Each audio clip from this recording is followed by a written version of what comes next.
Bueno, el otro día empezamos a ver morteros donde lo que hablamos en general de las propiedades.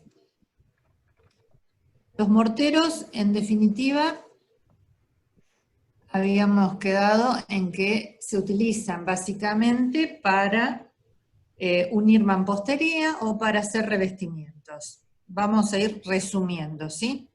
Y que las propiedades, a ver si les puedo resumir rápidamente las propiedades más importantes serían en estado fresco y en estado endurecido las siguientes. Una sería la trabajabilidad, es decir, la aptitud para colocar, para mezclar, transportar, colocar con la consistencia adecuada. Para el uso, o sea, tanto para mortero de asiento de mampostería, es decir, para pegar los ladrillos o bloques, ladrillos cerámicos o bloques, los que sean, se estén usando, se requiere que sea un mortero que tenga una plasticidad tal, una cohesión tal, que mantenga su forma y pueda ser ajustado un elemento sobre otro, en el caso del pegado de mampostería o el mortero de asiento de mampostería, o el mortero de juntas de mampostería. Ahora, podríamos tener también los revoques. Bueno, en los revoques todavía es más importante que la consistencia sea muy tal que no se despegue en estado fresco, es decir, que no baje, que no se caiga, es decir, que tiremos con la cuchara sobre la pared y el mortero se mantenga adherido en estado fresco. Otra de las propiedades o las características que tienen estado fresco es el contenido de aire. Va a tener en general los morteros de albañilería, los morteros para estos usos, van a tener un determinado contenido de aire que en general puede estar entre el 12 y el 24%. El aire en general lo que produce es una mayor cohesión. Ustedes lo vieron el otro día en hormigón fresco. Una mayor cohesión, es decir, las partículas se mantienen unidas, ¿cierto?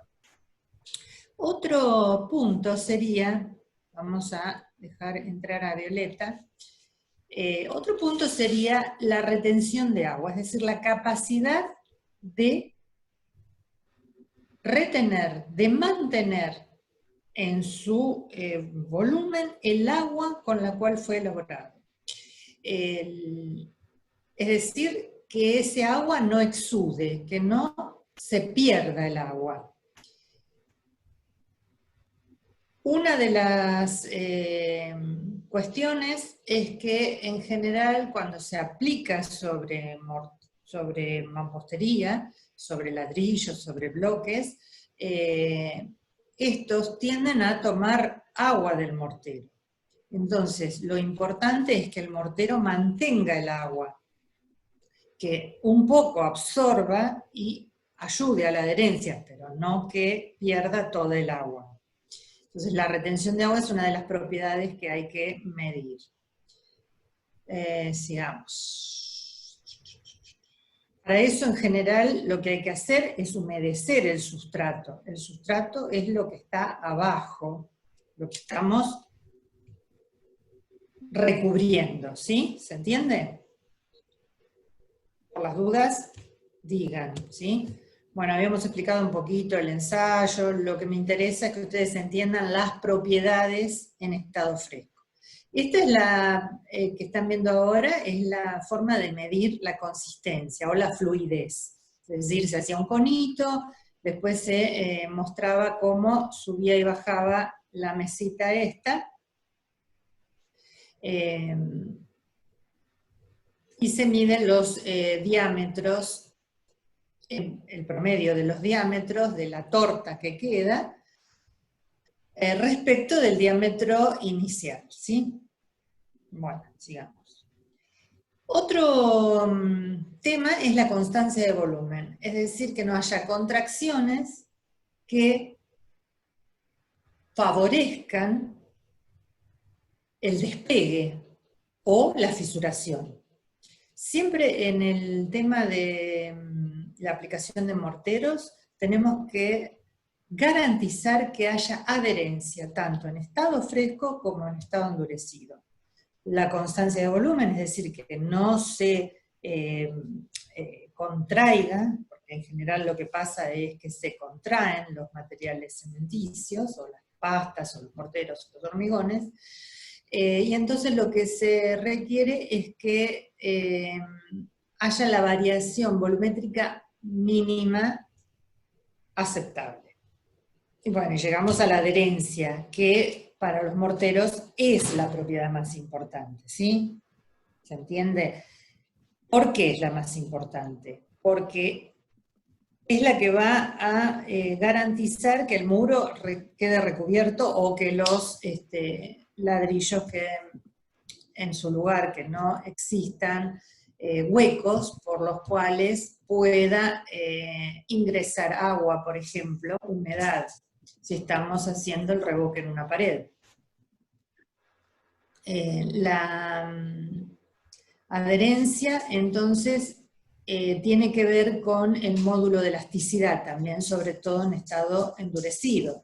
Cuando nosotros colocamos un mortero, tenemos que garantizar que su resistencia no sea tan elevada.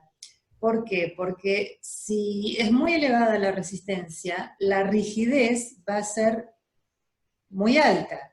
Y entonces las deformaciones que sufra el muro no van a poder ser absorbidas por el mortero. Entonces, el mortero tiene que tener un módulo de elasticidad compatible con el módulo de elasticidad del muro de la mampostería que estemos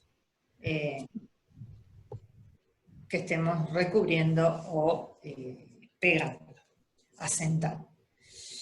Bueno, esto es un repaso, porque esto lo vimos ya la vez pasada. Había algunos ensayos de adherencia que son o por tracción o por corte. Y también hay ensayos in situ de arrancamiento. La resistencia no es lo más importante, como dijimos. Y la durabilidad tiene que ver con la exposición al medio ambiente, es decir, que el mortero sea capaz de resistir las condiciones externas. Por ejemplo, mojado y secado,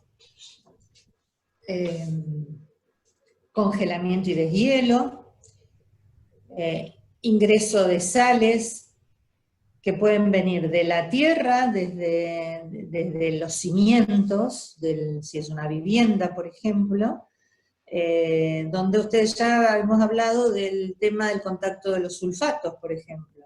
Sales que suben por capilaridad, que se solubilizan en un medio acuoso, en un medio húmedo, y que luego, cuando se secan, cristalizan. Esas sales puede ser que aumenten su volumen al cristalizarse, y entonces producen fisuración. Lo mismo pasa con el congelamiento de deshielo. El agua en los poros del mortero se congela, y como está muy a la superficie, van a fisurarse y va a romper ese recubrimiento. Y vamos a tener expuesta el muro o el sustrato a las acciones del medio ambiente.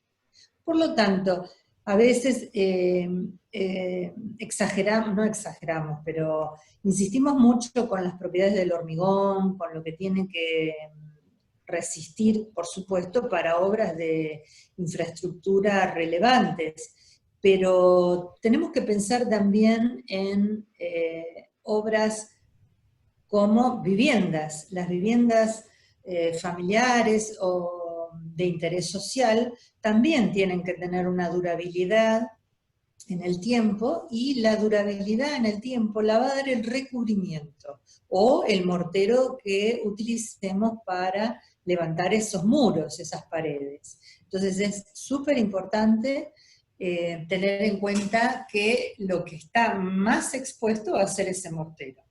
¿Y de qué va a depender esa durabilidad? Bueno, de la porosidad y de la permeabilidad. La relación entre el volumen de vacíos y el volumen total va a ser la porosidad. La porosidad obviamente va a afectar si hay ingreso de agentes agresivos o simplemente, como dijimos, de humedad. Y un fenómeno súper importante es la absorción capilar. La absorción capilar es importante como mecanismo de ingreso de cualquier tipo de sustancia agresiva. Es el agua que va a ascender por contacto simplemente. La altura de ascenso del agua o de ingreso del agua va a ser inversamente proporcional al diámetro del capilar. El capilar viene a ser el poro, es como un tubo, se lo esquematiza como un tubo, pero puede ser un capilar de forma y recorrido tortuoso o sinuoso, para que ustedes lo entiendan mejor. Y la absorción capilar en el caso de los morteros y en tema de viviendas y muros, suele ser muy importante porque los cimientos suelen estar en contacto con la napa freática o con el terreno que tiene humedad. Esa humedad va a subir a través de esos cimientos y se va a manifestar en humedad en la pared, en la mampostería. Para eso hay que evitar que haya una absorción capilar importante, con lo cual lo que se suele hacer, la mayoría sabe o ha escuchado, es colocar una capa aisladora, se llama, una capa hidrófuga, para lo cual se utilizan morteros también modificados. No sé, a muchos habrán escuchado la marca Cerecita, no me gusta decir marcas, pero muchos habrán escuchado esa marca que es muy antigua, tiene 100 años más o menos en el mercado, pero hay otros, por supuesto, son morteros que ya vienen predosificados con una gran cantidad de aire incorporado a través de un aditivo, que lo que hacen es disminuir la absorción capilar, y está especialmente recomendado su uso para colocar una capa de este mortero cerca, horizontalmente, ¿no?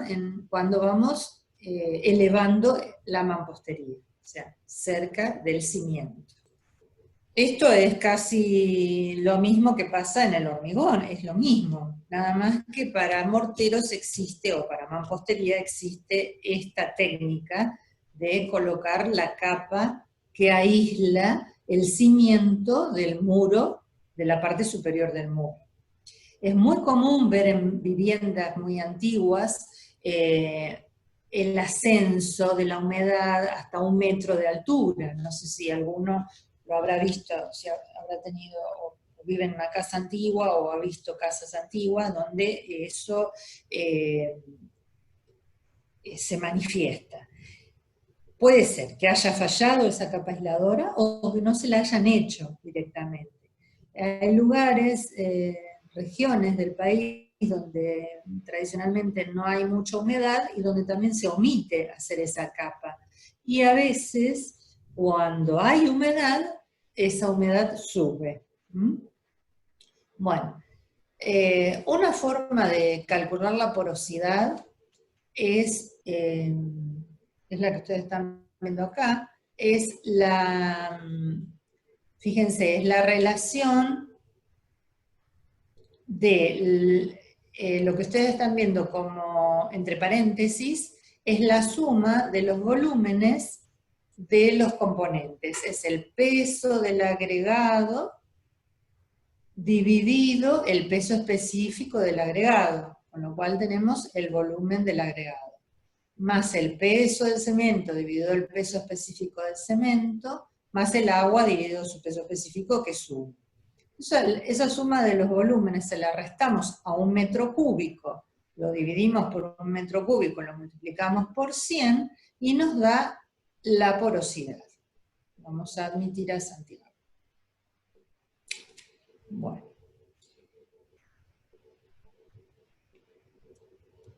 No me responde ahí. A ver, ahí está. Bueno, y ustedes se dirán, ¿y cómo hacemos para dosificar morteros? En general, todos ustedes manejan las proporciones en volúmenes aparentes. 1, 3, 1, 3, 1, 1, 3, 5, 1, 5, 3. Depende la cantidad de ligantes o aglomerantes que se utilicen. Ahora vamos a ver después cuáles son las típicas. Pero hay también algunos métodos que se basan en algo un poco más racional que las proporciones en volúmenes aparentes. Y por ejemplo, vamos a ver algunos métodos como el de Ferret, donde relaciona mediante una constante, que depende del aglomerante que yo vaya a usar,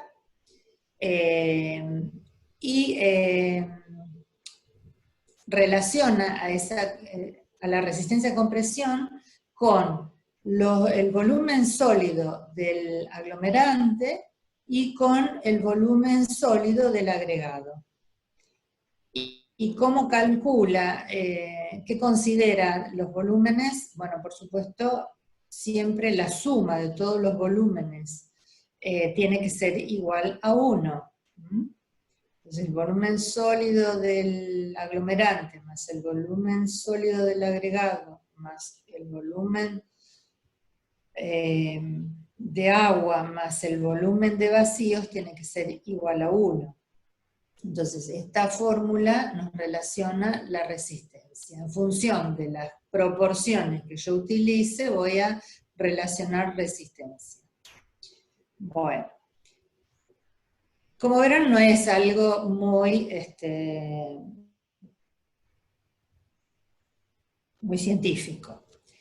Bueno, acá si reemplazamos, bueno, vamos a obtener que la resistencia va a ser la función inversa de la relación entre los volúmenes de agua y el volumen sólido de cemento, y la relación de vacíos con el cemento. Como en morteros sin aire intencionalmente incorporado, la relación de vacíos respecto de la relación del volumen sólido de cementos es despreciable, esto se simplifica. En morteros con aire hay que tenerlo en cuenta. Después tenemos otro método que es el siguiente. La resistencia está relacionada con B, D y E, que son constantes, que dependen del ligante. Y A sobre C es la relación agua-cemento en peso. Pero como yo les dije, la resistencia no es lo más importante. Entonces estos métodos, bueno, son relativamente prácticos. En general la resistencia va a ser mayor cuanto más alta sea la resistencia del aglomerante, o cuanto más alta sea la relación entre el aglomerante y la arena. Es decir, cuanto más arena le pongo, menos resistencia va a tener. Y también más económico va a ser. La resistencia va a crecer también, va a ser mayor cuando menor sea la relación agua-cemento. Lo que pasa que, como dijimos, si la resistencia es muy alta, puede ser que las deformaciones que tenga o sea, el módulo de elasticidad del mortero sea muy alto y entonces no acompañe las deformaciones del muro. Entonces lo más importante es la estabilidad volumétrica, la trabajabilidad, la capacidad de retención de agua y la incorporación de aire. Aglomerante. ¿Sabes? No, Diana iba a decir, perdón, a todos. Bautista. Aglomerante es el cemento, la cal, las adiciones, el cemento de albañilería. Por eso no puedo decir cemento, porque puede haber más de un aglomerante en un mortero. El mortero es el aglomerante o los aglomerantes más arena más agua. ¿Recuerdan? Entonces, mortero es cuando tenemos agregado fino.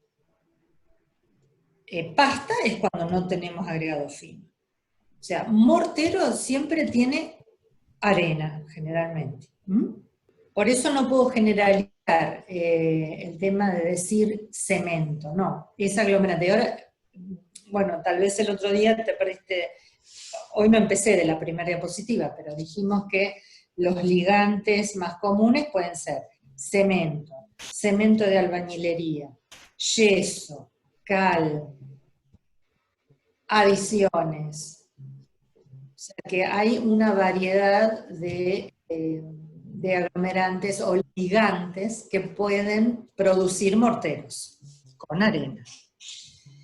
Bueno, habíamos hablado un poquito de la normativa para los morteros premezclados, que ya de base cementicia y de base yeso. Hay una clasificación según el uso, según la forma de aplicación, pero también hay una normativa para el mortero típico que hace el albañil, o que debería ser el albañil, para el cual se recomienda una granulometría para el agregado, por ejemplo. Acá van a ver ustedes que en esta norma, yo puse pedacitos de la norma para que ustedes vean que hay recomendaciones, donde nos dice qué cantidades de arena, o sea, la granulometría de arena natural puede contener el mortero, una franja de recomendación, si es natural o si es de trituración. ¿Por qué de trituración? Porque ahora se está utilizando bastante la arena de trituración, tanto para los hormigones como para los morteros. En general no se puede utilizar 100% de arena de trituración, ustedes eso también ya lo vieron en hormigones. ¿Por qué? Porque hace muy áspera a la mezcla. Pero para determinados tipos de mortero, la arena de trituración puede funcionar. Entonces, bueno, ahí una recomendación. Pero ¿qué más nos dice la norma? Algo que ustedes siempre tienen que tener en cuenta, que los agregados, en este caso la arena, tiene que estar libre de sustancias nocivas, como por ejemplo, terrones de arcilla y partículas friables. Partículas friables son aquellas desmenuzables, partículas débiles. Esto también deben cumplir los agregados para hormigón, recuerden.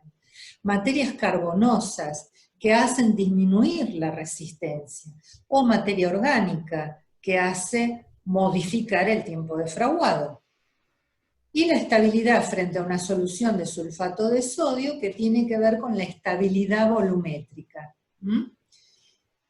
Esto es una manera de simular congelamiento y deshielo. Entonces, esto es lo que le requiere la norma para morteros que van a ser utilizados para mampostería, la norma de 1676.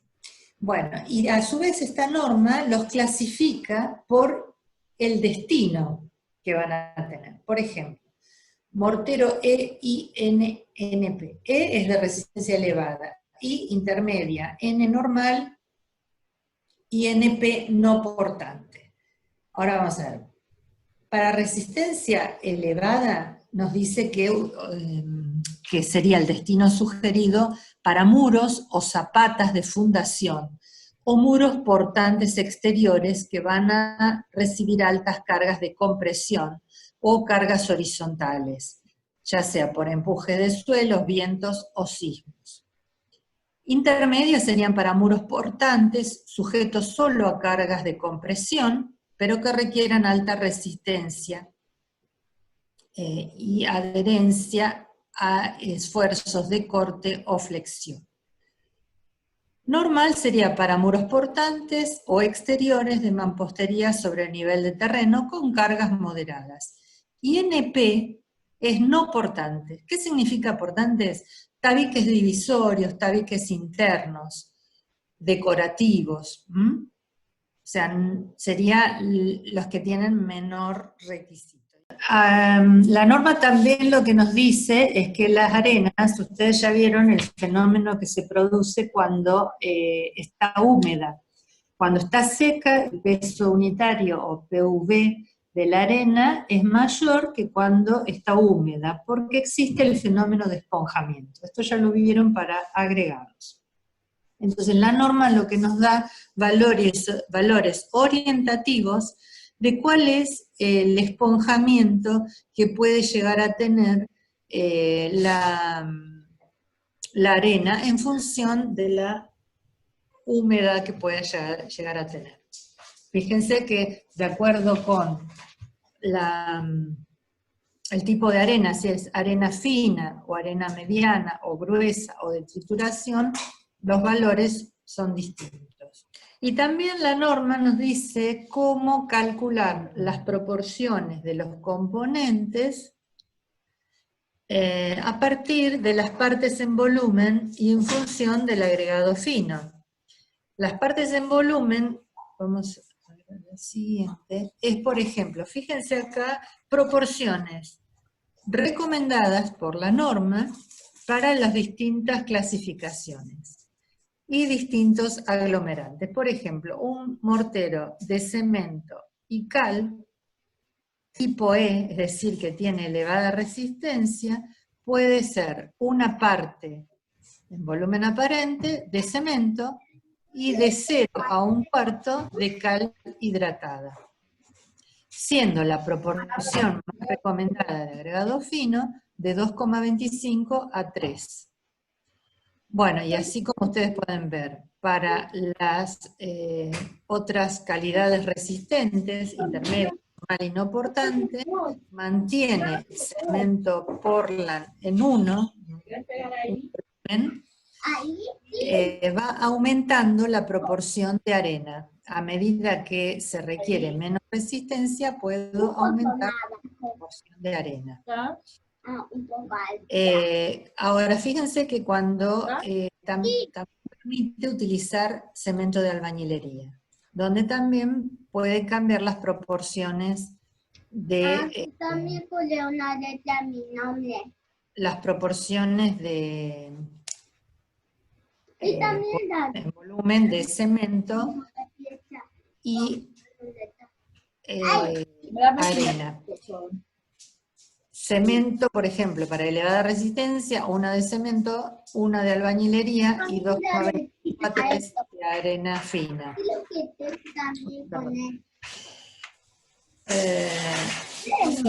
Para no portante, admite solamente cemento de albañilería con 2,75 a 3,75 de agregado fino.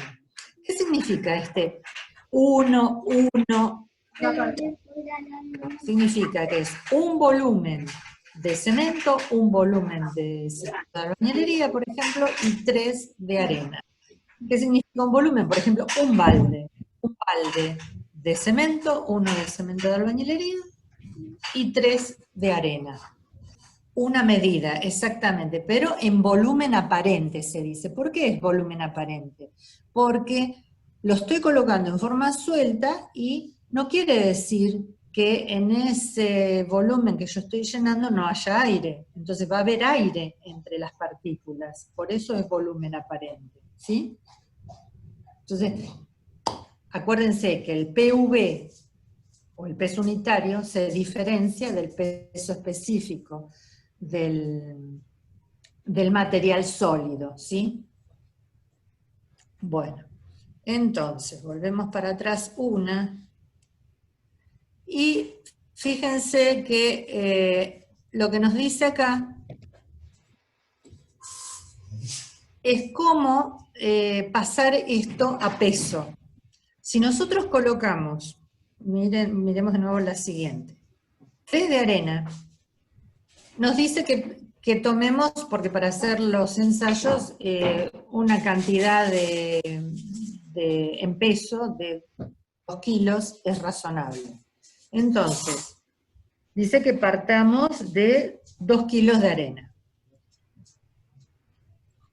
Dividido la densidad del agregado fino en la humedad a la que se encuentre, dividido, o sea, esto que estamos convirtiendo acá es este factor por lo que nos está dando es la relación que hay entre la proporción en volumen del total de agregado fino para la humedad que esté el agregado fino, pero lo van a ver más claro cuando lo calculemos. Bueno, entonces acá tenemos un ejemplo. Tenemos un mortero que hay que evaluar, dice que tiene una parte de cemento, un cuarto de cal hidratada y 3/4 de arena gruesa. Y que la arena presenta una humedad de 4,5%. Hacemos una tablita. Las proporciones son 1, 1,25 y 6,75.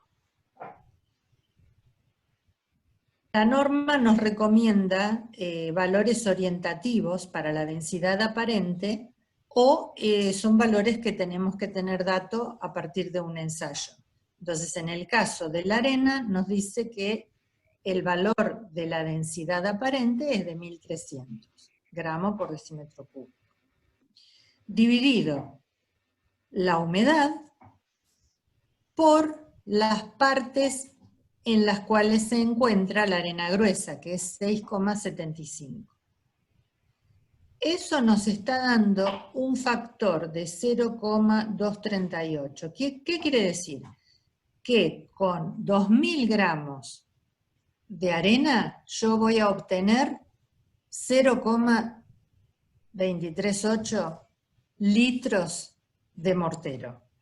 Y eso lo voy a hacer para todos, pero claro, fíjense que estos valores, vamos a la siguiente, en la misma norma nos dice cuáles serían las densidades aparentes que si no tenemos el dato a partir de un ensayo deberíamos tomar. Para la cal hidratada 600, para el cemento 1150 y para la arena gruesa 1300. Volvemos para atrás. Y entonces ahí tenemos 1150 para el cemento, 600 para la cal. Como el factor, o sea, lo que estamos obteniendo con esas cantidades es 0,24 litros, multiplicamos y nos da la cantidad de gramos, en este caso, para mezclar y obtener un mortero. Y evaluar, por ejemplo, sobre este mortero podemos evaluar aire, podemos evaluar retención de agua, podemos evaluar resistencia, que son los requisitos que prevalecen para este tipo de morteros. Bueno. Con esto les dejamos una tarea que es un ejercicio, un ejemplo. Lo resuelven ustedes, es muy sencillo. Sí, ahí le vamos a avisar. Gina, micrófono. Ah, no, pero el chico no fue por odio, ¿eh? Fue que estaba pidiendo ayuda porque para él es la... No sé cómo Georgina. Ahí está. Bueno, suele pasar, nos suele pasar a todos. Bueno. Y bueno, como el otro día les decía, el mortero tiene que estar, debe tenerse en cuenta también en relación a la mampostería que vamos a construir. Y la norma 11.556 de mampostería de bloques de hormigón impone también requisitos a los morteros, refiriendo a la IRA 1676, que es esta que les estaba mostrando, y refiriendo a la norma de cemento de albañilería, con sus métodos de ensayo, que son los de fluidez, aire, retención de agua, resistencia a la compresión, y contracción por secado. Bueno, acá lo que pueden ver ustedes son algunas proporciones recomendadas para distintos usos. Por ejemplo, para revoques hidrófugos e impermeables, dice cemento Portland y arena mediana. Para mampostería en general, 1 de cemento, 1 de cal, 5 de arena gruesa. Para revoque grueso, 1/4 de cemento, 1 de cal, 3 de arena mediana, 2 de arena fina. Habla de polvo de ladrillo, en algunos casos se usa polvo de ladrillo. Y bueno, y así sucesivamente para distintos usos de morteros. Esto es orientativo únicamente.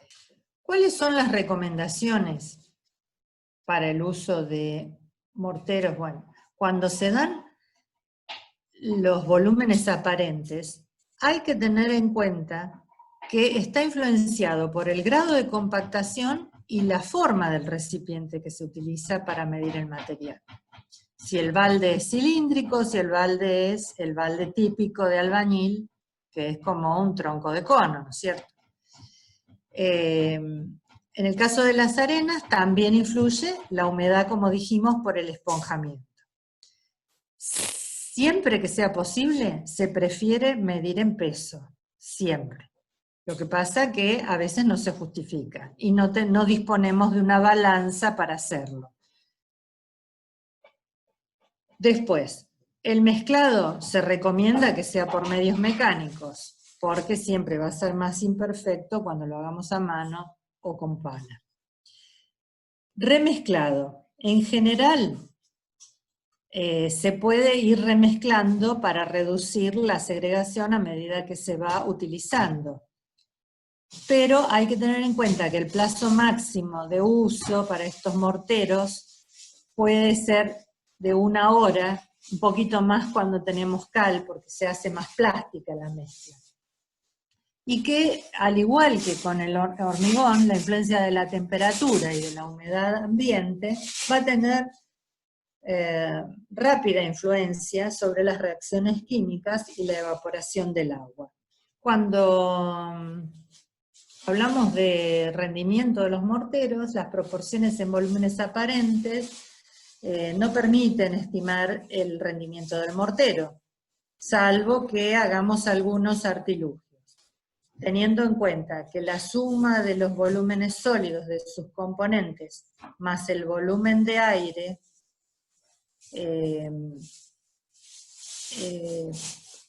podemos estimarlo con entre un 12 y un 24%.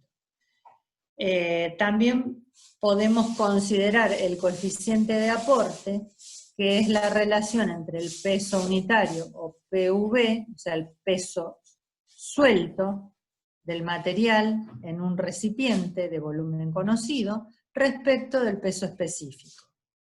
Y en general la cantidad de agua empleada se considera aproximadamente un 15% de la suma de los volúmenes sólidos.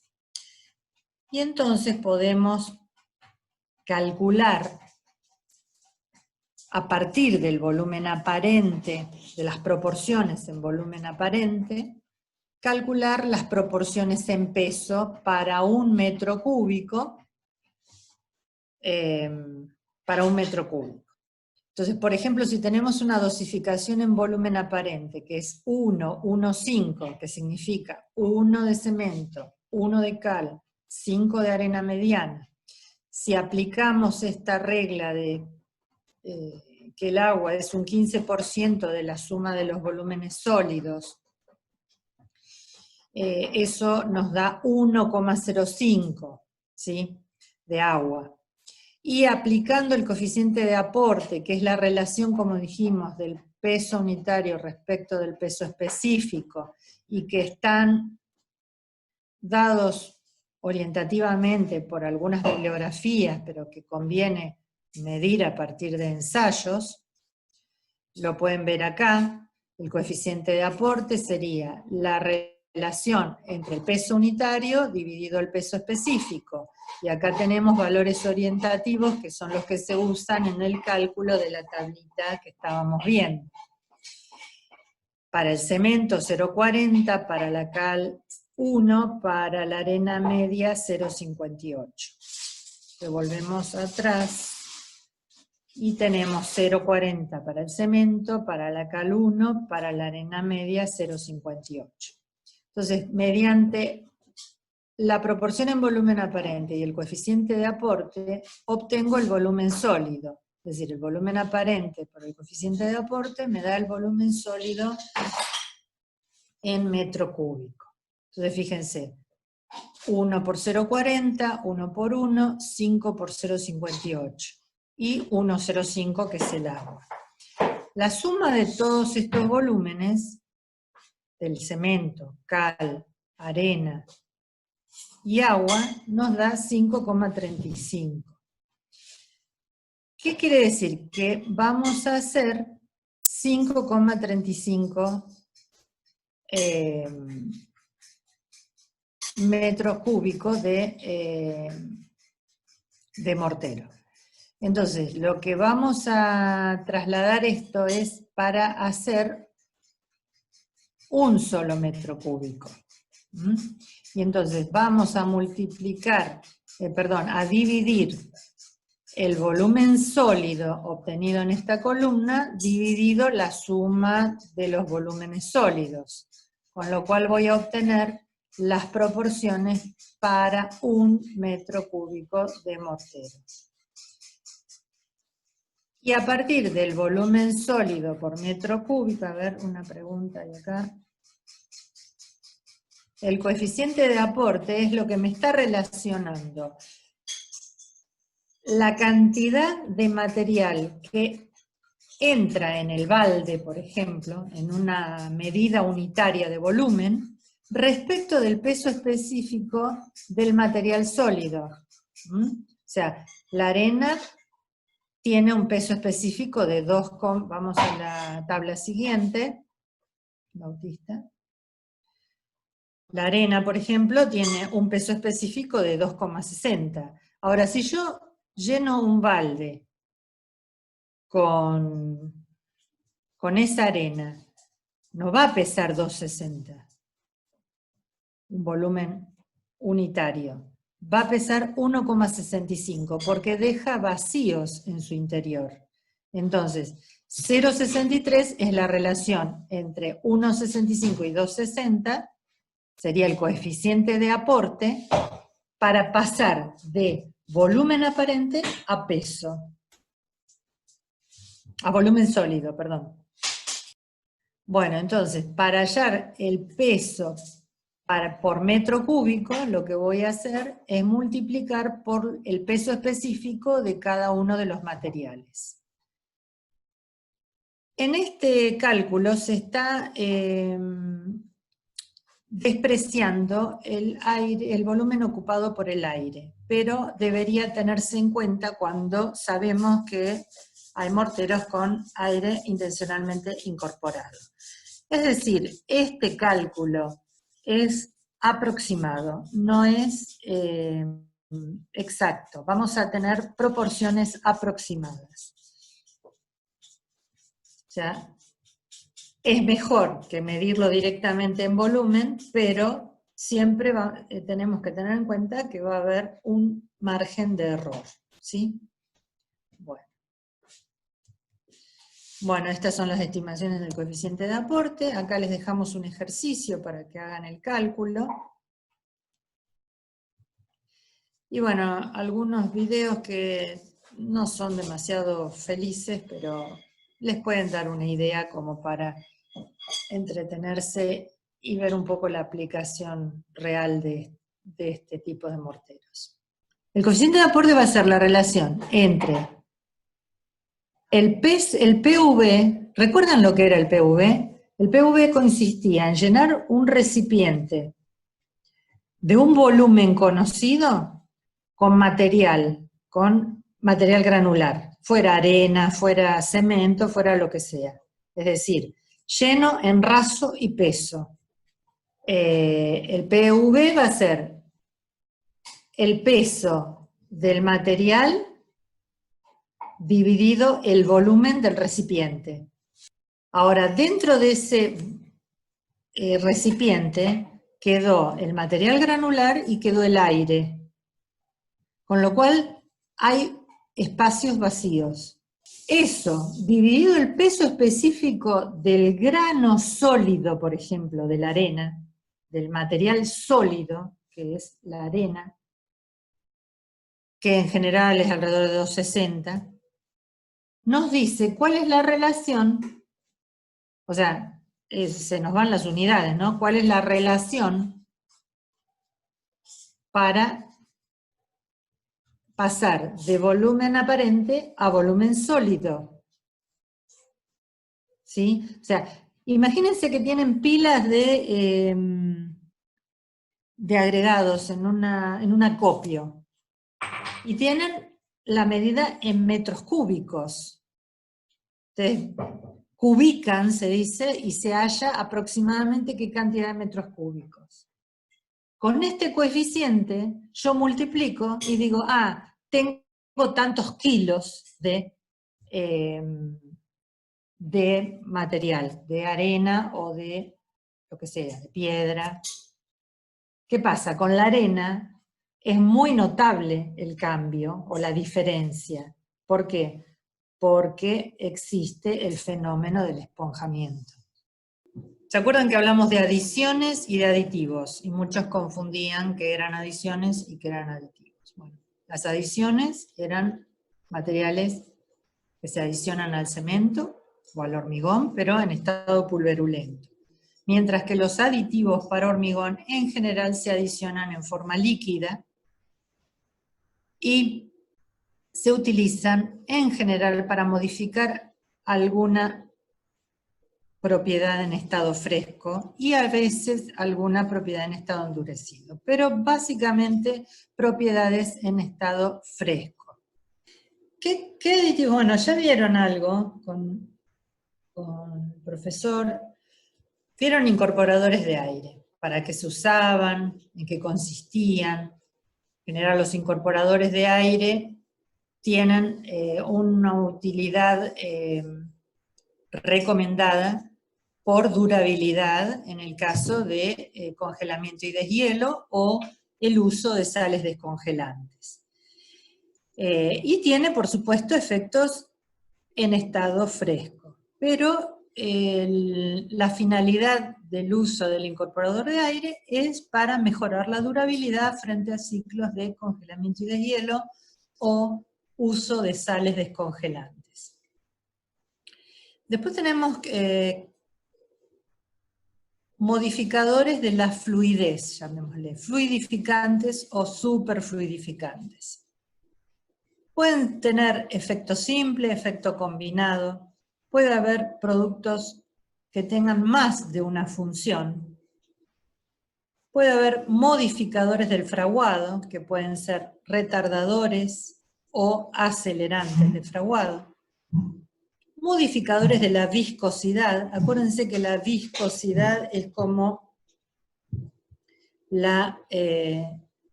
medio la inversa de la fluidez, ¿sí? Y también hay un montón de otros aditivos, pero podemos mencionar inhibidores de la corrosión, pigmentos, puede haber aditivos espumantes para hormigón celular espumoso, aditivos hidrófugos de masa. Bueno, hay una cantidad de aditivos bastante extensa, pero nosotros nos vamos a referir a los más utilizados en el hormigón, ya que los aditivos este tipo de aditivos se han generalizado últimamente, y no, ya prácticamente no se consiguen hormigones sin aditivos. Pero el resto de los aditivos, eso que yo dije, bueno, hay otros aditivos también, no son de uso tan generalizado. ¿Por qué? Porque tienen un costo, porque los efectos tampoco son tan claros de que realmente sean beneficiosos, o realmente son beneficiosos en determinadas condiciones. Entonces, nos vamos a referir a los aditivos básicos: incorporadores de aire, fluidificantes, superfluidificantes, modificadores del fraguado. ¿Cuáles son las razones principales del uso de aditivos? En general, obtener propiedades de manera más eficiente. Tratar de reducir el costo en la construcción, porque mejoran algunas condiciones en estado fresco, como dijimos, que se traducen en los resultados en el hormigón endurecido. Otra causa de utilizarlo es prolongar o mantener las condiciones de mezclado, transporte, colocación, cuando tenemos climas que son extremos, ya sea mucho calor o mucho frío.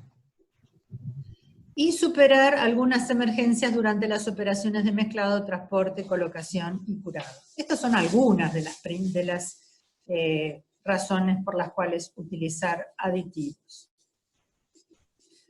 Los incorporadores de aire, lo vieron con el ingeniero. ¿Qué pasa cuando hay grandes superficies expuestas, sobre todo, y los poros están muy cerca de la superficie, obviamente, se saturan de agua, existen bajas temperaturas, ciclos de congelamiento, que hacen que el agua en los poros se congele. Cuando el agua pasa de estado líquido a estado sólido, aumenta su volumen y produce fisuración, ¿no es cierto? Produce rotura.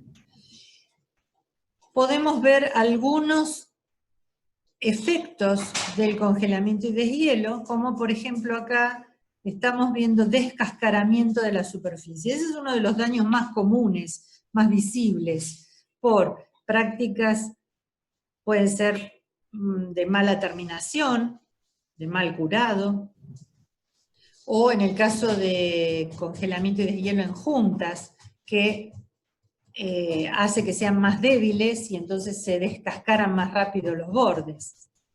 Entonces, la solución para esos casos es utilizar incorporadores de aire. Ellos lo que hacen es estabilizar el aire en forma de burbujas esféricas que tienen un diámetro uniforme, que puede variar de 0,05 milímetros a 1,25 milímetros, que se deben distribuir uniformemente en todo el volumen y tienen que tener un espaciamiento de al menos 0,2 milímetros. Eso tiene una razón muy clara, y es que las pequeñas esferas, si están conectadas mediante poros, otro tipo de poros, ya mañana creo que van a empezar con poros capilares, con sistema de poros, y se van a dar cuenta que la porosidad en el hormigón es una red ¿no es cierto? No podemos aislar poros en general, hay una red. Se puede lograr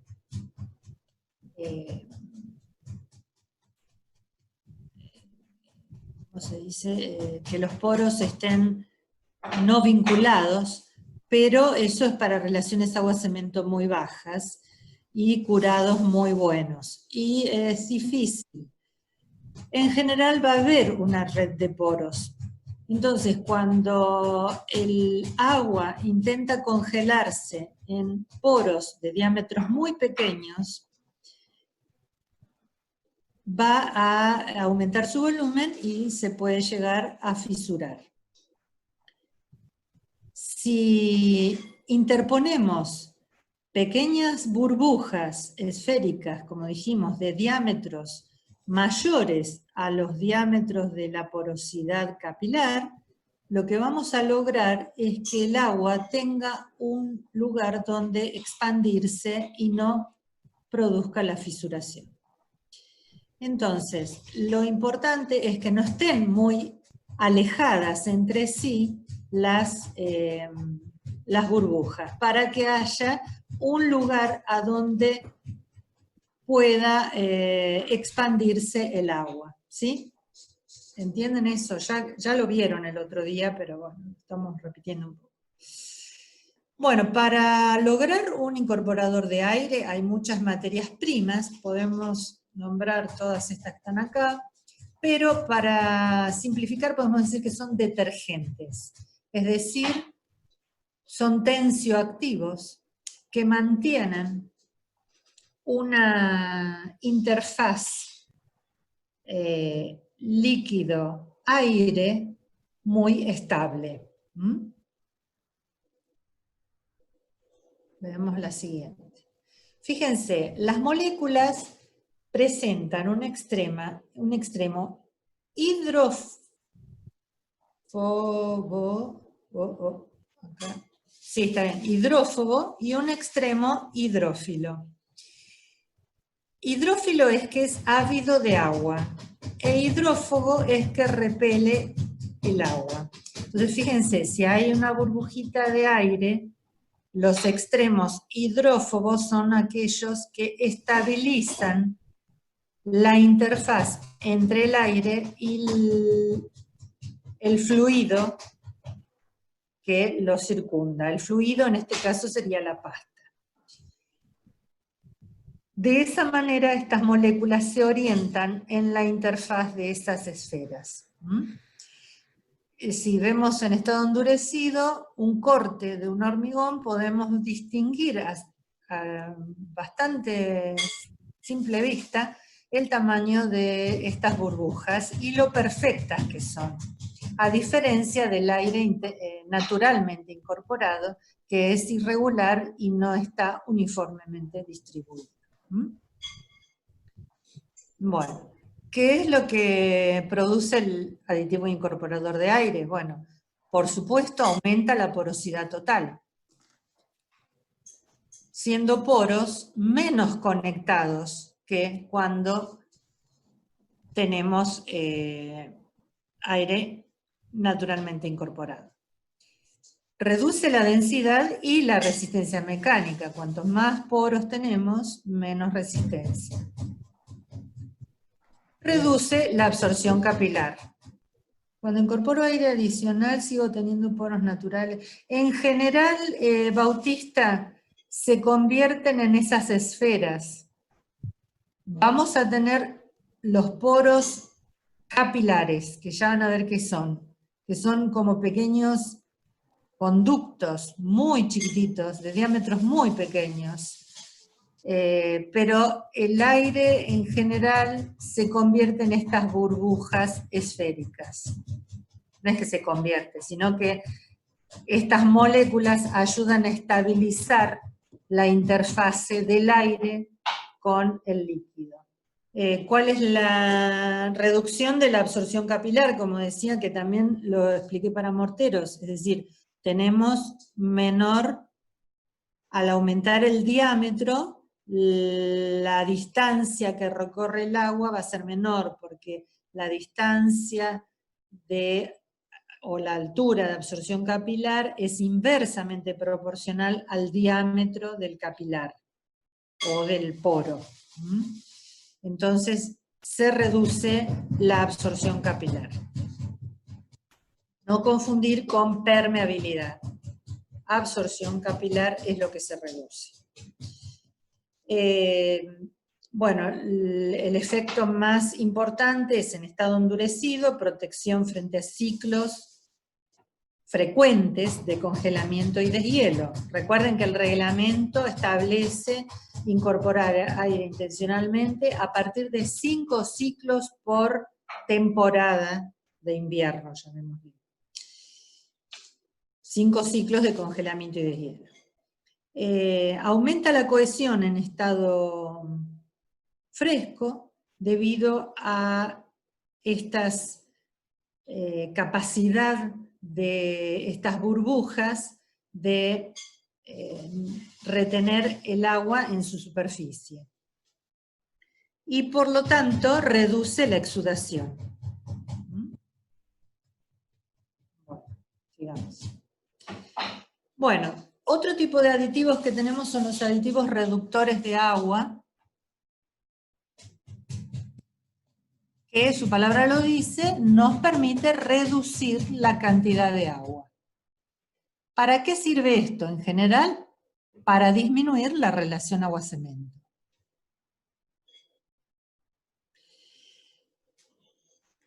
Hay diferentes tipos de aditivos reductores de agua, de bajo rango, de medio rango y de alto rango. Los de menos rango pueden reducir entre un 5 y un 10% el contenido de agua, o si no reduzco el contenido de agua, lo que puedo lograr es aumentar el asentamiento, con lo cual voy a tener un hormigón un poco más fluido. Pueden tener algún efecto secundario como retardar el fraguado.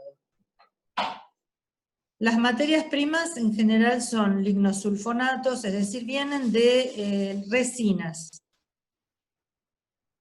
Ácido carboxílico, hidroxilato, carbohidratos, bueno, existen una gran variedad de materias primas para hacer aditivos reductores de agua. A medida que fue avanzando la tecnología, se fueron encontrando productos químicos de mayor eficiencia. Bueno, ¿y cuál es el efecto de estos aditivos?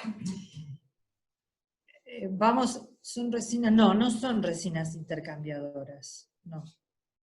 Son moléculas que ahora vamos a ver, hay diferentes tipos, Sebastián, pero vamos a ver cuál es el efecto que en general tienen. ¿Qué pasa? Ustedes ya vimos cuál es la función del agua. El otro día hablamos un poco de la función del agua en la mezcla de hormigón. La función física es dar movilidad a la pasta, o al hormigón en este caso. Darle trabajabilidad. Ahora tiene una función química que es producir las reacciones de hidratación del cemento. Pero también mencionamos la otra vez que la cantidad de agua necesaria para hidratar al cemento es mucho menor que la cantidad de agua necesaria para darle la movilidad en general. Entonces ahí es donde empiezan a producir beneficios este tipo de aditivos. Si nosotros tenemos partículas de cemento que son bastante finas, como ustedes ya vieron, son partículas que tienen la capacidad de cargarse electrostáticamente y atraerse cargas de signo opuesto, formando lo que llamamos grumos de cemento. ¿Qué ocurre cuando sumergimos en agua, mezclamos con agua las partículas de cemento? Lo que le ocurre a las partículas de cemento es que tienden a flocular, dejando atrapada agua entre las partículas de cemento. Como las partículas de cemento tienen cargas superficiales opuestas, tienden a atraerse, como ustedes pueden ver en este esquema.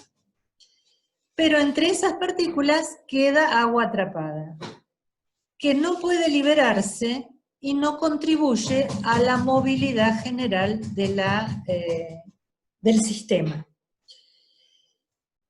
Entonces, lo que se logra mediante estos aditivos, estas moléculas, es romper esas atracciones eléctricas, haciendo que se repelan los granos de cemento, cambiando, uno de los casos es cambiando la polaridad.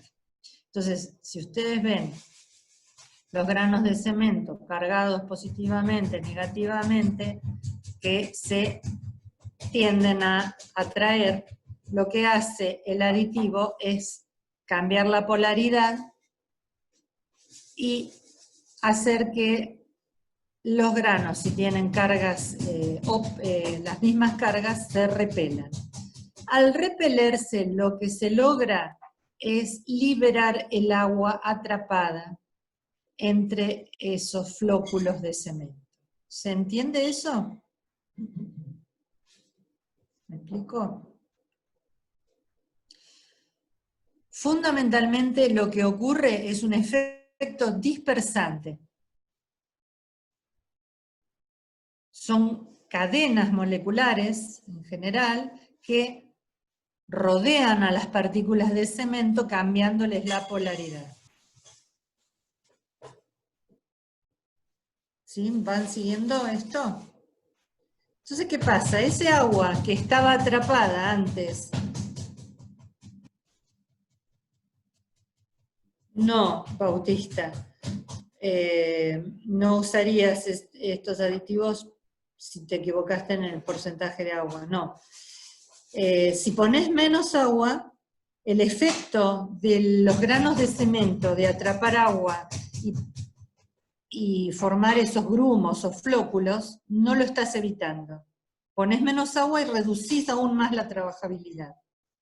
Entonces lo que te permite esto es liberar el agua atrapada, y si podés liberar ese agua atrapada, mejorás la trabajabilidad. Y cuando mejorás la fluidez, o aumentás la fluidez. Entonces, si aumentás la fluidez, y te sobra fluidez, porque para tu proyecto, suponete, sobra fluidez, podés reducir el agua y tener la fluidez del proyecto con menos cantidad de agua. Al tener menos cantidad de agua, tenés una relación agua-cemento más baja, con lo cual sube la resistencia. Sí, Sebastián, es como para deshacer los grumos. Sí, es así. Así, en forma coloquial. Esos grumos que en su interior tenían agua atrapada, ¿sí? Bueno.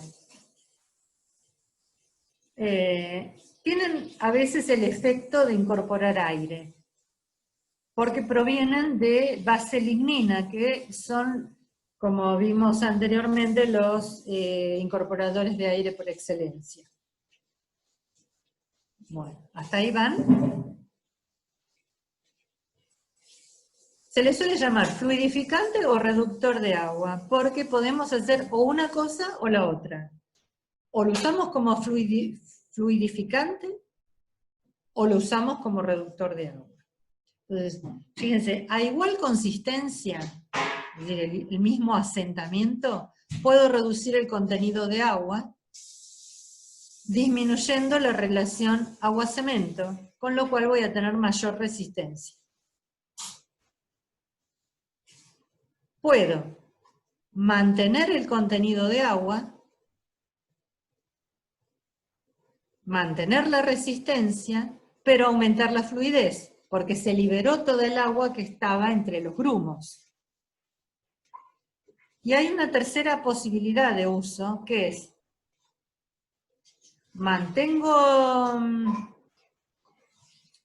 para mantener la misma resistencia, mantengo la relación agua-cemento, pero disminuyo el agua y disminuyo el cemento.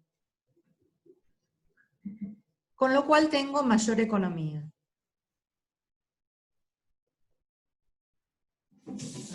¿Alguna duda? Este sería un esquema de lo que ocurre con el asentamiento si colocamos un fluidificante, es decir,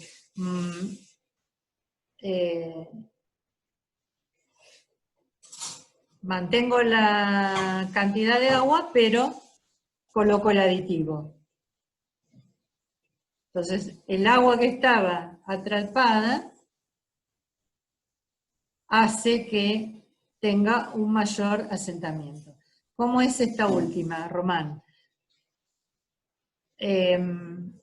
Puedo bajar el contenido de cemento. Proporcionalmente bajo la cantidad de agua, porque es un aditivo reductor de agua. Al mantener la relación agua-cemento, mantengo la resistencia. Me produce mayor economía. Los reductores de agua de medio rango permiten disminuir un poco más el agua, mejoran los efectos de los reductores convencionales, sin retrasar tanto el tiempo de fraguado como los otros. Se considera válido para hormigones que tienen asentamientos de 12,5 a 20 centímetros. El uso más frecuente es para reducir la viscosidad, es decir, aumentar la fluidez, facilitar la terminación, mejorar la bombeabilidad. Bueno, en definitiva, facilitar la colocación de hormigones, sobre todo cuando tienen adiciones que son mucho más finas. También pueden llegar a incorporar un poco de aire.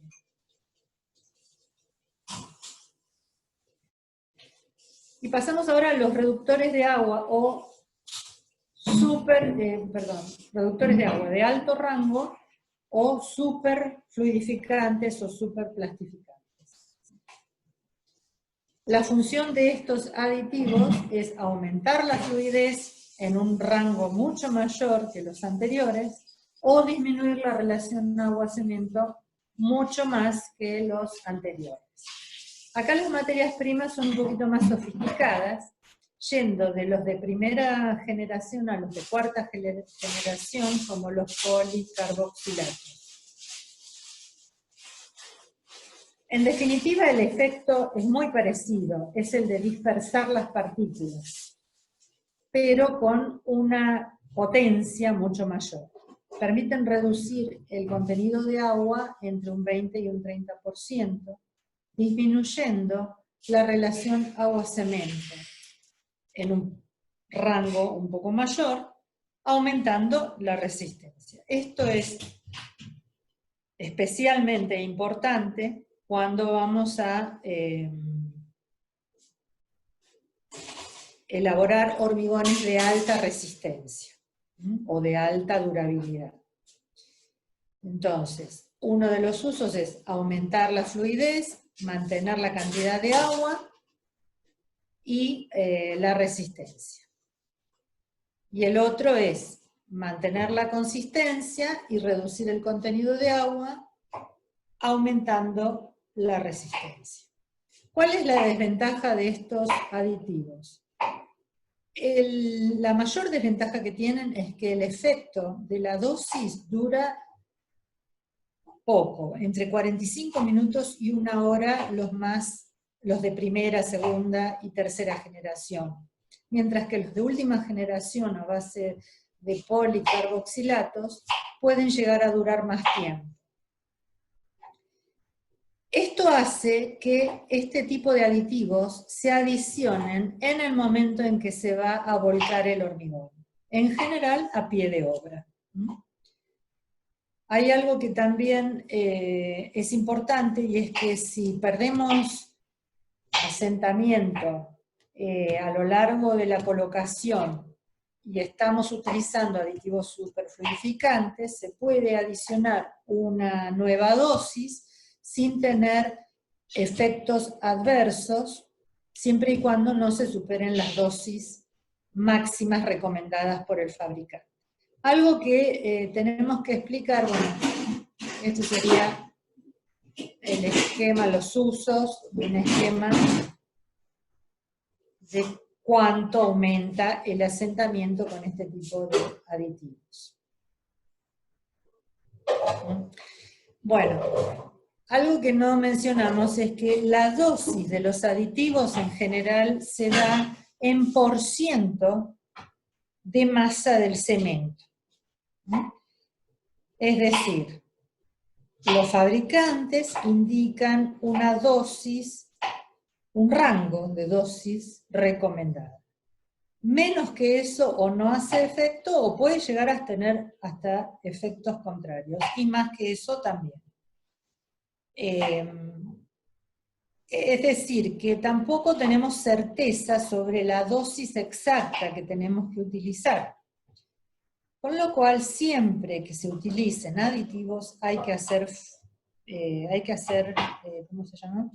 Pruebas, verificaciones. Si es un incorporador de aire, ¿qué voy a hacer? Bueno, voy a incorporar la dosis intermedia a la recomendada por el fabricante, por ejemplo, y voy a medir el contenido de aire. Si es un fluidificante o un superfluidificante, voy a colocar una dosis X recomendada, y voy a medir qué es lo que pasa con el asentamiento. ¿Se entiende? Bueno, en general las dosis están dadas, como dije, en % en masa del cemento, y supongamos un superfluidificante puede ser una dosis usual, un 1% en función del peso del cemento. Si tenemos 300 kilos de cemento, tendríamos, por metro cúbico, tendríamos 1 kilo de aditivo por metro cúbico. Bueno, una comparación entre los efectos que produce un superfluidificante y un fluidificante. Bueno, el plastificante tiene una dosis usual que puede ser de 0,1 a 0,5 a 0,8%, como dijimos, en masa del cemento. Un aumento de asentamiento que puede ir de entre 50 y 75 milímetros. Maxi Jiménez, ¿cómo es eso de la duración del...? Bueno, los superfluidificantes tienen este problema, es decir, adiciono el aditivo y se mezcla para que haga efecto, y se logra un asentamiento mayor, por ejemplo. Y se empieza a colocar. Con el tiempo va disminuyendo el efecto del aditivo, o sea, se va reduciendo el asentamiento, y se va haciendo más complicada la colocación. Pero eso es inherente al producto, ¿se entiende? Ojo, que también tenemos el tiempo, la temperatura, que van avanzando, o sea, siempre estamos dentro del tiempo de trabajabilidad, ¿sí? Antes de que ocurra el inicio de fraguado. Porque ya sabemos que cuando empieza el fraguado ya no deberíamos hacer nada, ¿sí? No se debe tocar al hormigón, para evitar que haya trastornos en la hidratación del cemento. Bueno, la reducción de agua típica, entonces, de un plastificante de bajo o medio rango puede estar entre 5 y 10%, y la reducción de la relación agua-cemento en 0,05. No, Román, el porcentaje de dosis del aditivo es respecto al peso del cemento. Si coloco 300 kilos por metro cúbico de cemento, tengo que multiplicar la dosis en % por la cantidad de cemento en peso. Bueno, y un superfluidificante o plastificante tiene una dosis usual que puede ir de 0,2 a 1, 1,5 también. Puede aumentar el asentamiento entre 125 y 150 milímetros, La reducción de agua típica puede estar entre un 20 y un 30%, y la relación agua-cemento puede disminuirse en 0,15. Como les decía, hay aditivos más nuevos, de mejor tecnología, que permiten el uso de dosis menores y que también dura más el efecto. Bueno, acá lo que pueden ver es que en la mayoría de los aditivos superfluidificantes o fluidificantes puede haber retardos en el fraguado.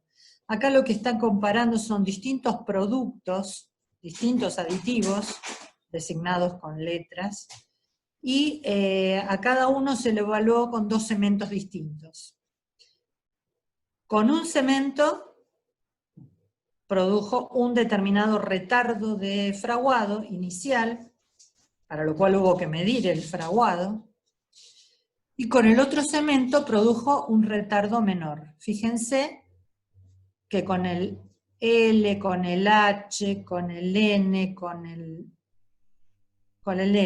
H y con el B, en todos los casos, el cemento azul produjo mayor retardo. Ahora fíjense qué pasa con los productos, con los aditivos M, B y X. Con el cemento azul hubo menos retardo que con el cemento amarillo.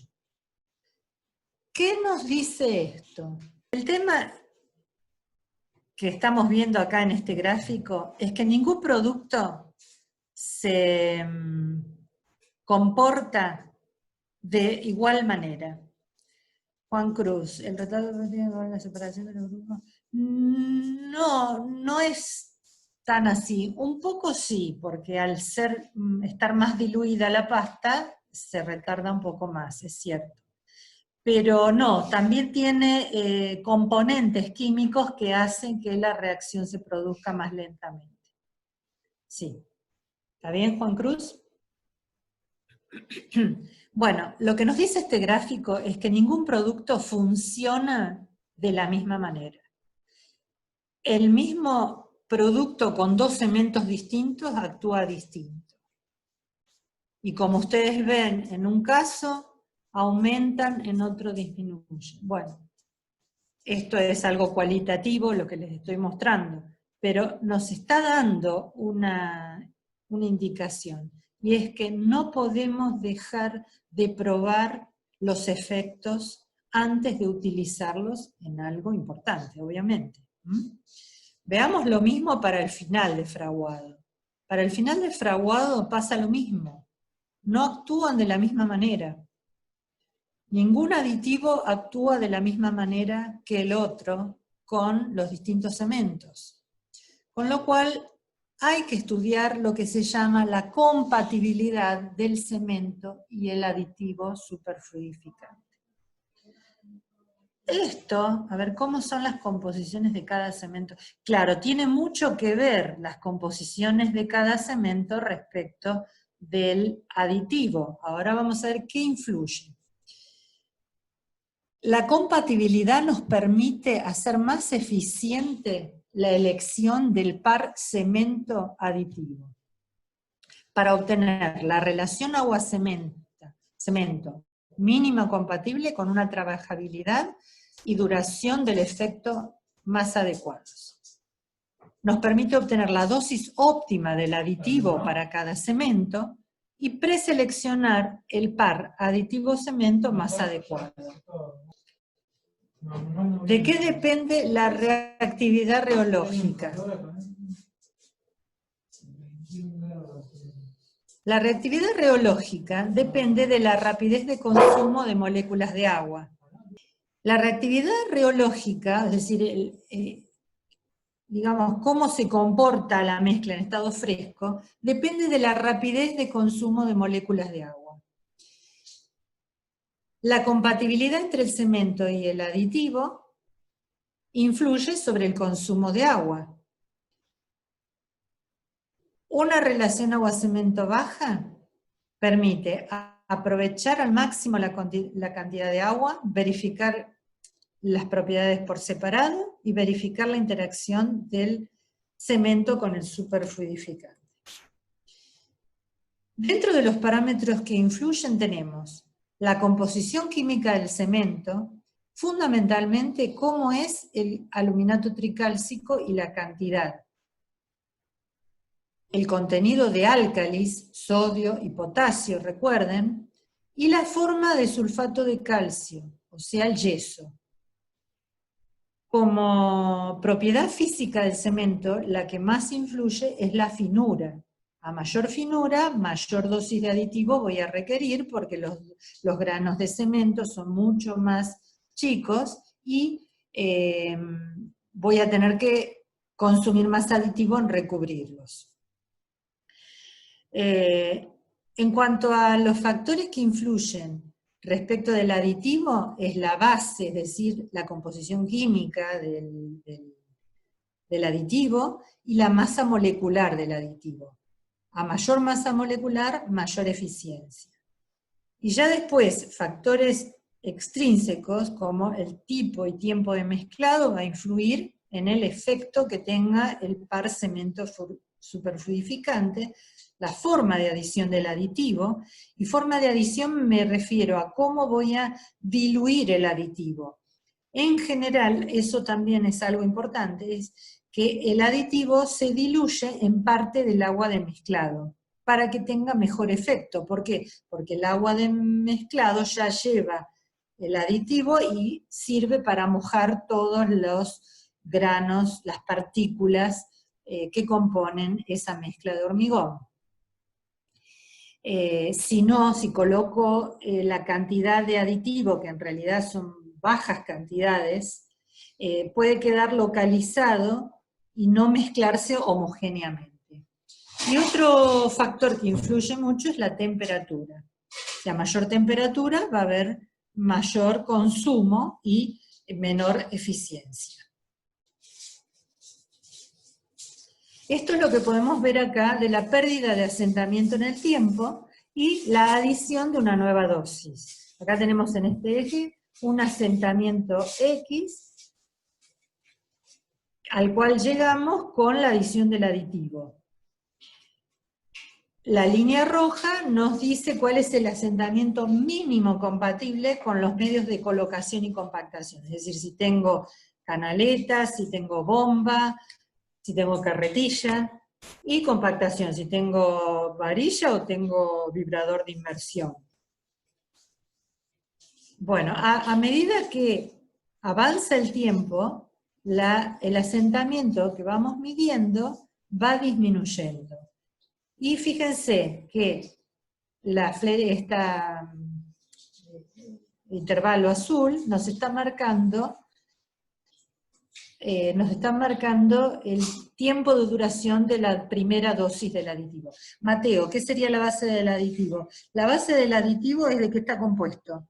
Si es un lignosulfonato, si es un melamínico, si es naftaleno sulfonato, o si es un policarboxilato.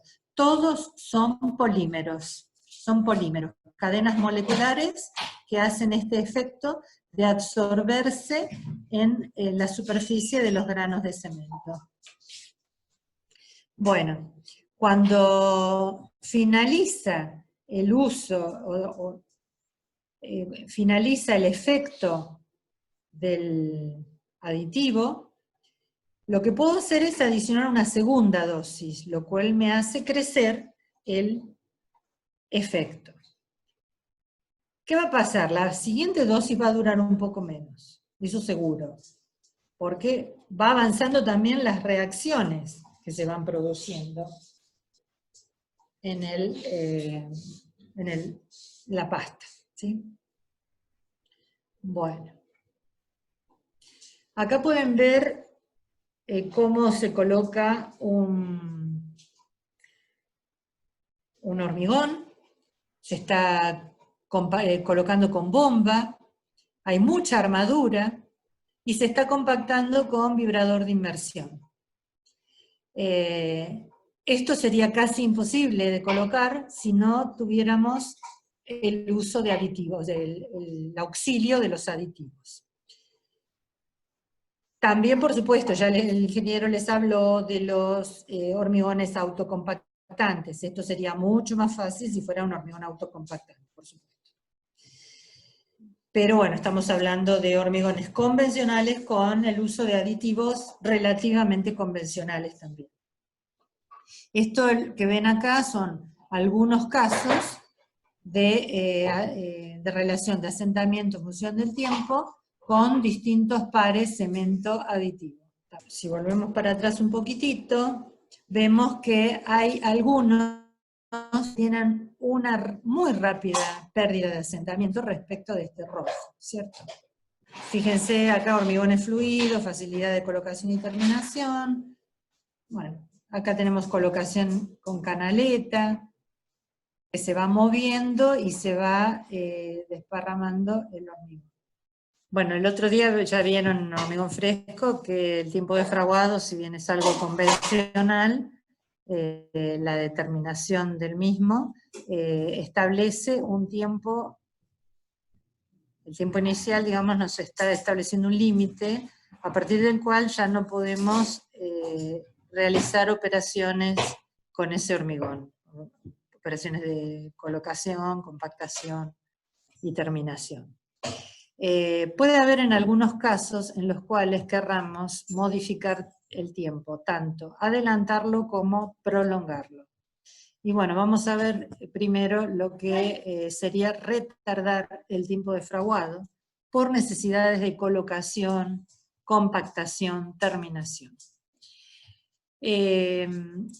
Cuando tenemos una estructura difícil, con muchas armaduras, cuando tenemos distancias largas entre la planta de elaboración de hormigón y el lugar de la obra, cuando hay condiciones ambientales de altas temperaturas, vamos a ver que es una herramienta el retardar el tiempo de fraguado, y mediante aditivos que pueden ser, como los que ustedes pueden ver acá, basados en lignina, bórax, azúcares, ácidos tartáricos y otras sales. El bórax es ácido bórico. No, el bórax, no estoy bien segura, pero me parece que no. Les averiguo bien, pero no, el bórax es bórax. Después se los confirmo. Pero bueno, el boro en general tiende a retardar las reacciones de hidratación. Bueno, ¿cuándo voy a querer retardar el fraguado? El aditivo, estos componentes químicos, actúan sobre la resistencia inicial y sobre el fraguado. ¿Y eso qué significa? Que actúan sobre el silicato tricálcico y sobre el aluminato tricálcico, haciendo la reacción más lenta. Lo que hace es retardarse el pico de calor de hidratación, es decir, trasladarse ese pico en el tiempo, dando mayor oportunidad a la disipación del calor. Acuérdense que la reacción química es exotérmica, de la hidratación del cemento, y que en grandes volúmenes de hormigón podemos llegar a tener gradientes de temperatura que inducen tensiones de tracción. Cuando el hormigón es muy joven, esas tensiones de tracción son difíciles de resistir, y entonces puede existir fisuración. A esa fisuración se la llama de origen térmica. Entonces, bueno, lo que logramos mediante este retardo en el fraguado es correr el pico del calor de hidratación, esa curva que vimos cuando vimos cementos. Acá es donde ustedes tienen que empezar a integrar todos los conceptos. porque cada vez se va complejizando más y se van relacionando más los temas unos con otros. No podemos independizar la hidratación del cemento del estudio del hormigón y en este caso de los aditivos. Las interacciones hay que tenerlas en cuenta. Bueno, ¿cuándo se justifica el uso de un retardador de fraguado? Por ejemplo, cuando queremos prolongar el tiempo de trabajabilidad. Demoras, como dije, en el tránsito, es decir, de grandes distancias, cuando la colocación es complicada, cuando tenemos climas muy calurosos. Y entonces, de esa manera, lo que logro es desplazar el pico del calor de hidratación hacia la noche, donde las temperaturas ambientes son menores. Y entonces es posible que el hormigón disipe ese calor de forma más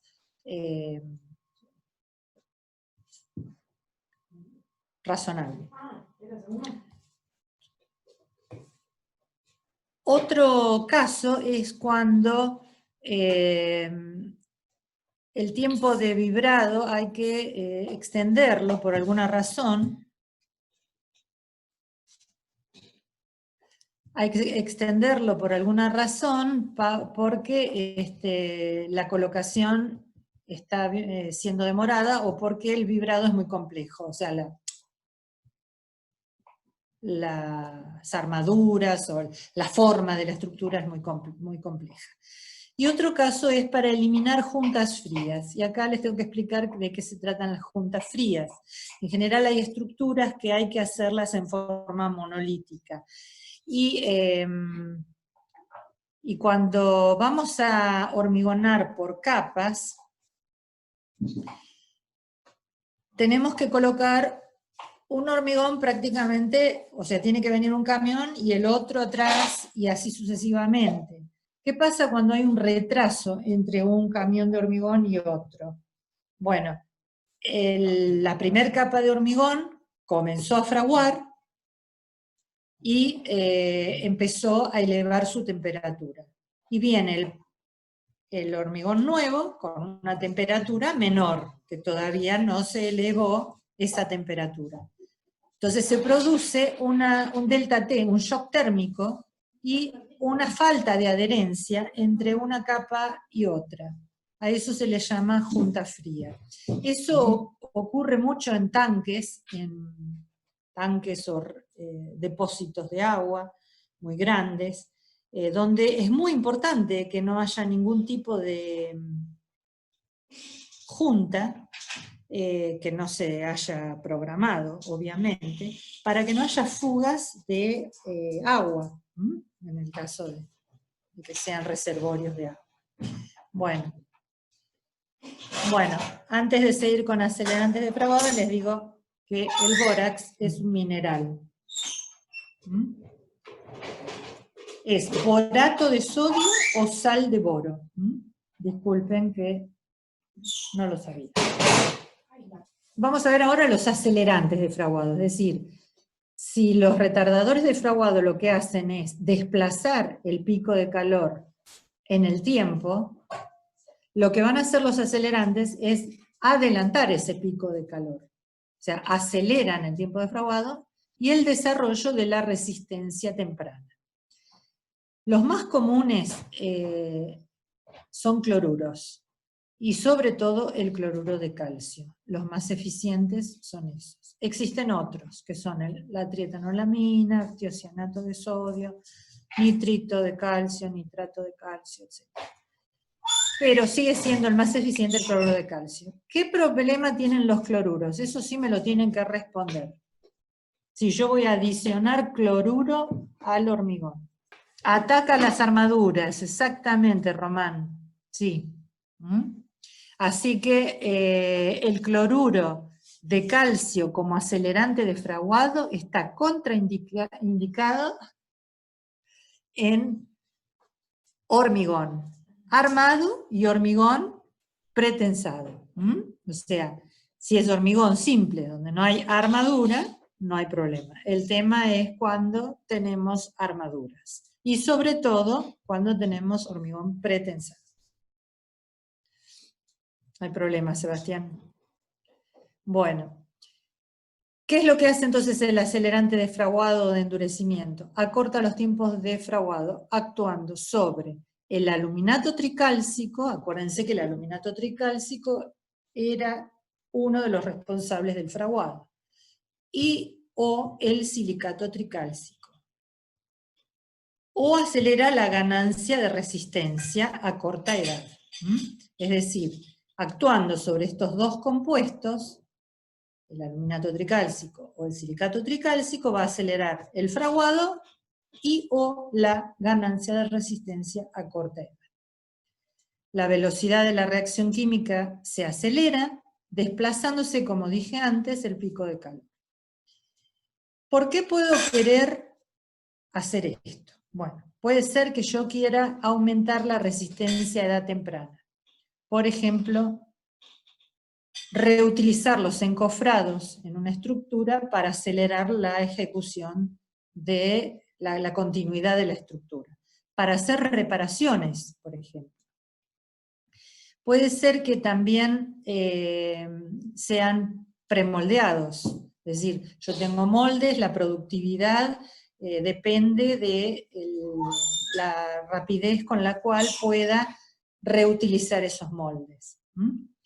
Bueno, y otro caso es cuando tenemos climas muy fríos, que durante o sea, que podemos llegar a compensar en forma parcial las bajas temperaturas externas con las temperaturas que se van generando dentro de la masa del hormigón. Es decir, se produce como una autopreservación, porque por debajo de 5 grados las reacciones químicas no prosperan, con lo cual el desarrollo de las reacciones de hidratación se van a hacer cada vez más lentas si no tengo esto en cuenta.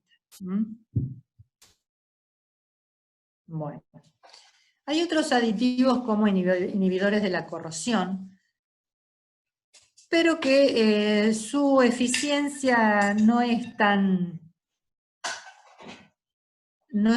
clara, pero bueno, existen y en algunos casos se indican, sobre todo para ambientes con alta concentración de cloruros. Las materias primas son nitrito de calcio, bueno, ahí ustedes pueden ver cuáles son. No van a aprenderse eso, simplemente están mencionadas para que ustedes sepan. En general son sales.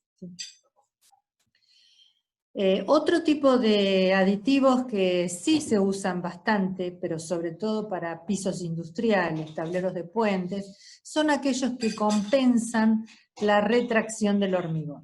Ustedes saben que hay una variación volumétrica del hormigón conforme comienza a perderse la humedad y van avanzando las reacciones de hidratación. Eso produce fisuración. Si estos aditivos lo que hacen es producir expansión, con lo cual lo que se hace es compensar la contracción, llegando a deformaciones tendientes a cero, es decir, expande lo que debería contraer, entonces se anulan. Eso se utiliza mucho en pisos y sobre todo para evitar juntas, para evitar estas fisuraciones que ustedes ven acá también. Bueno, como algunas recomendaciones, los aditivos deben ser almacenados fuera de la luz, en tambores o cisternas, porque pueden perder su efecto. Se deben identificar adecuadamente, deben medirse en peso, después la dosificación se debe hacer separadamente, pero se mezcla en el agua de amasado, como dije antes, y no se deben medir, los aditivos en polvo no se deben medir en volumen. Algo que es muy recomendado es el tema del estudio de la compatibilidad para mejorar la eficiencia. Bueno, si bien la presentación terminó, yo les quería comentar que existe una norma para verificar la aptitud de los aditivos. Para cada uno de estos aditivos, la medición que corresponda. Si es un incorporador de aire, habrá que medir la incorporación de aire. Si es un fluidificante, habrá que ver el aumento del asentamiento. Y si es un acelerante de fraguado, retardador de fraguado, habrá que verificar las condiciones del tiempo de fraguado. Y si es un acelerante de endurecimiento, habrá que verificar la resistencia a edad temprana. Eso, bueno, es una norma bastante compleja, que además contempla efectos superpuestos, es decir, superfluidificantes y retardadores de fraguado en forma conjunta, superfluidificantes e incorporadores de aire. Es decir, nosotros lo que hicimos acá es ver cada uno de los aditivos por separado, no los aditivos que tienen más de una función, ¿sí? Bueno, por hoy, si tienen alguna consulta, si no dejamos acá y seguimos mañana.